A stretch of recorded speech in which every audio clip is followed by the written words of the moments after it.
Alright, we're going to try and get this right one more time. I'm going to try and finish up Canto 3 of Book 2 in SAVITRI. Please hit the like button and subscribe if you already haven't. I appreciate y'all for being here. I just want to say, sending out healing, love, and light to everyone and everything. I hope it finds you immediately. If you're open, it will. So,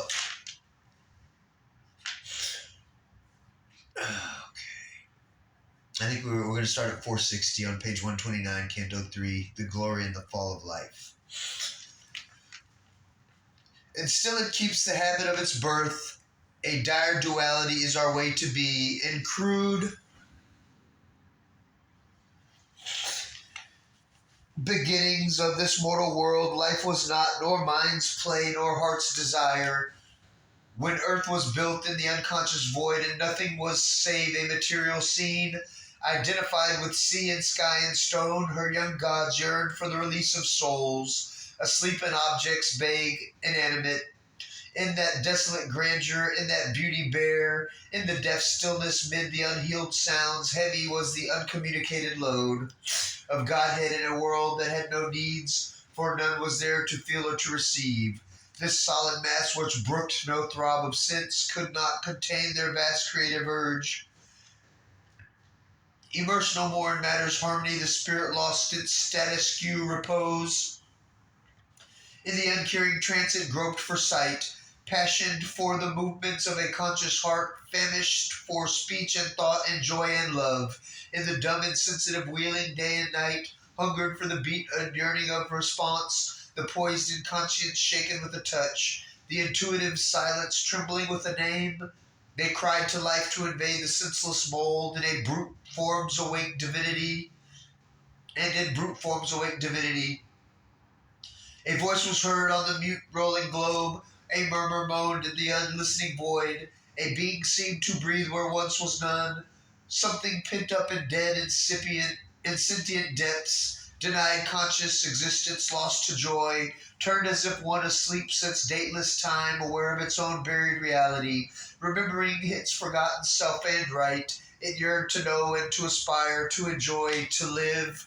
Life heard the call and left her native light, overflowing from her bright, magnificent plain, on the rigid coil and sprawl of mortal space. Here, too, the gracious great winged angel poured her splendor and her swiftness and her bliss. Hoping to fill a fair new world with joy, as comes a goddess to a mortal's breast, and fills his days with her celestial clasp. She stood to make her home in transient shapes. In matter's womb she cast the immortal's fire. In the unfeeling vast woke thought and hope.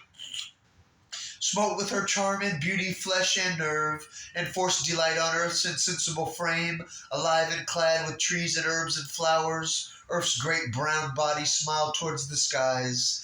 Azure replied to azure in the sea's laugh.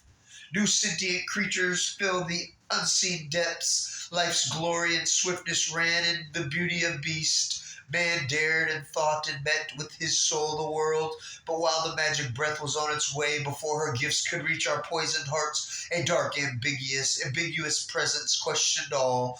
The secret will that robes itself with night and offers to spirit the ordeals of the flesh, imposed a mystic mask on death and pain, interned now in the slow and suffering years sojourns the winged and wonderful wayfarer, and can no one recall her happier state, but must obey the inert and conscience law, insensible foundation of a world in which blind limits are on beauty laid, and sorrow and joy as struggling comrades live. A dim and dreadful muteness fell on her. Abolished was her subtle mighty spirit, and slain her boon of a child god happiness, and all her glory into littleness turned, and all her sweetness into a maimed desire to feed death with her works. Is here life's doom? So veiled was her immortality that she seemed inflicting consciousness on unconscious things, an episode in an eternal death, a myth of being that must forever cease. Such was the evil mystery of her change. Period. End of Canto 3. Next is Canto 4, The Kingdoms of the Little Life. Thank you for joining me and listening as I read Savitri by Sri Aurobindo. Just want to say healing, love, and light. We're all one. Todos somos uno. Muy bien.